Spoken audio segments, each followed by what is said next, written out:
till I make your enemies a footstool for your feet.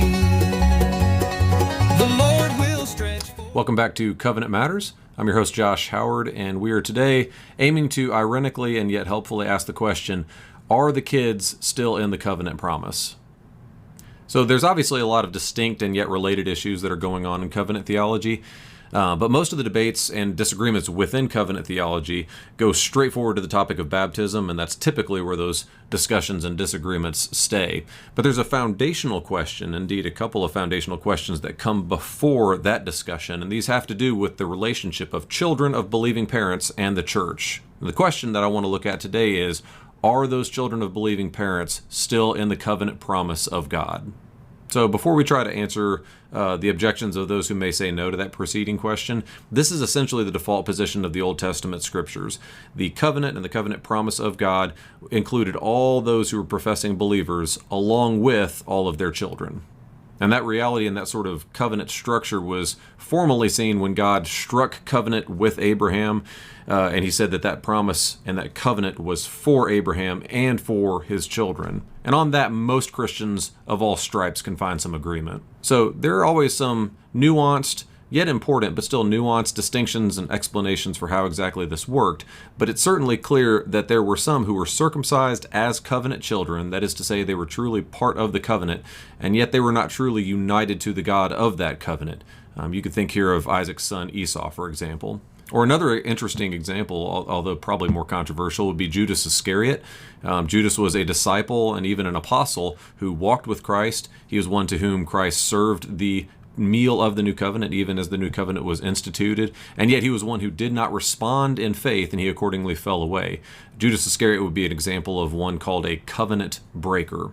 But some Christians who would answer no to my question that preceded this slide, they would argue that by the time of the new covenant and Peter's sermon at Pentecost, they would argue that the new covenant was restricted to professing believers alone, and that it no longer included the offspring of believers in its promise within its covenant bounds.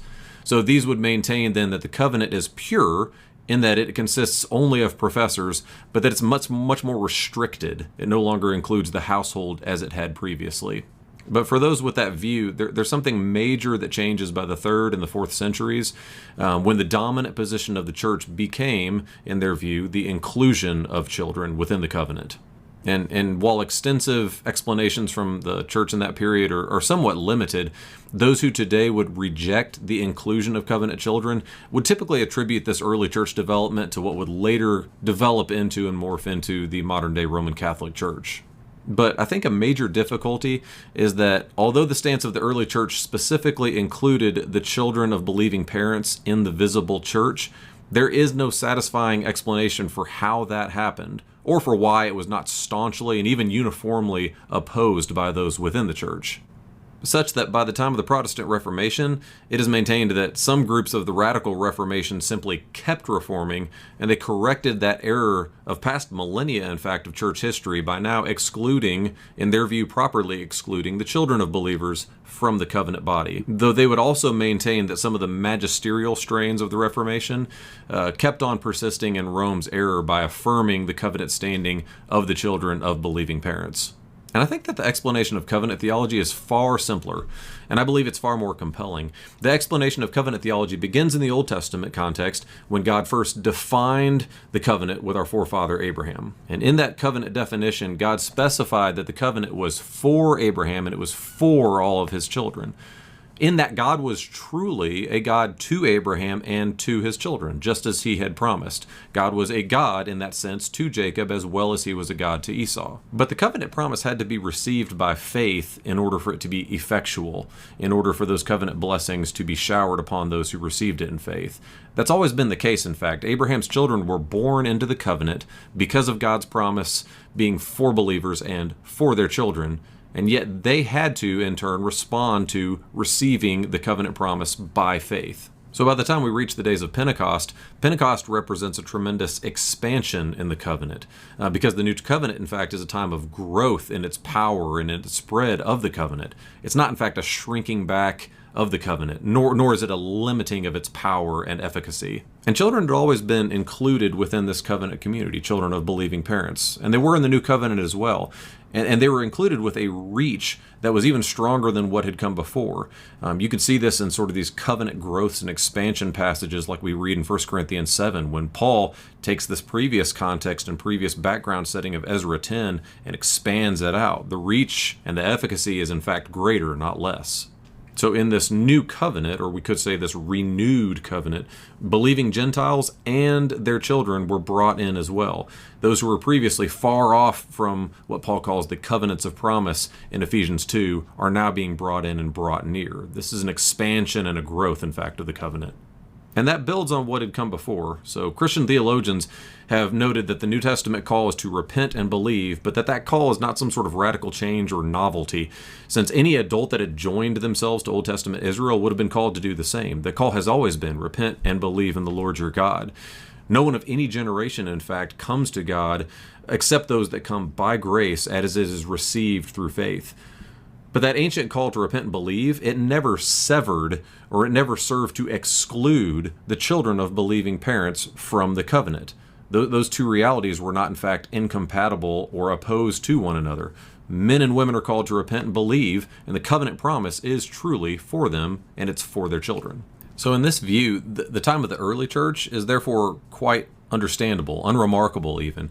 As by the time of the 3rd and the 4th centuries, children were still simply included in the covenant promise, a maintaining and a continuity of what had come before.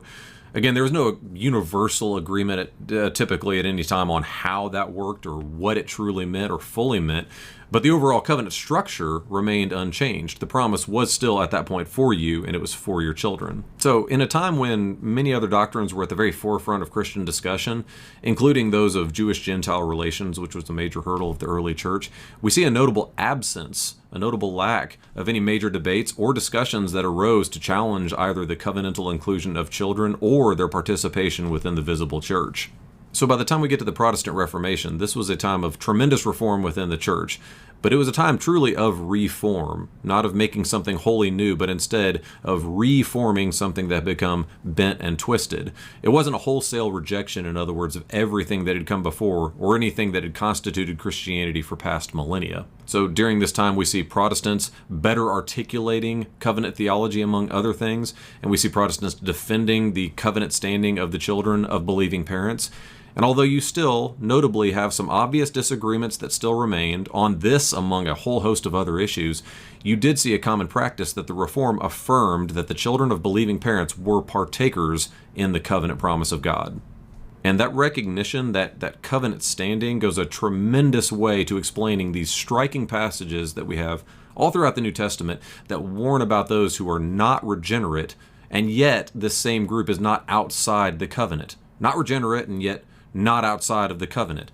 To use Scripture's words, these are those who had been sanctified, or you could say differentiated, by the blood of the covenant and tasted of the heavenly gift, and yet these still fall away through unbelief. These are termed as covenant breakers within covenant theology. These are those who are born into the covenant, and yet tragically they do not respond in faith. Their faith is not in the Lord of that covenant. These warning passages that litter the New Testament, these present, in my opinion, an insurmountable hurdle for those who would reject the covenant view that the covenant promise is truly made to you and to your children. It's a covenant promise of households, and it is continuous with what has come before, not a rejection of it. So the conclusion then would be that the historic position of the Christian church, and this is from Old to New Testament and on through to our own day, is that the covenant promise is given for believers and it is given for their children. Households are simply the mechanism through which God has chosen to work, and the children of believing parents are always included in its promise, just as they always have been.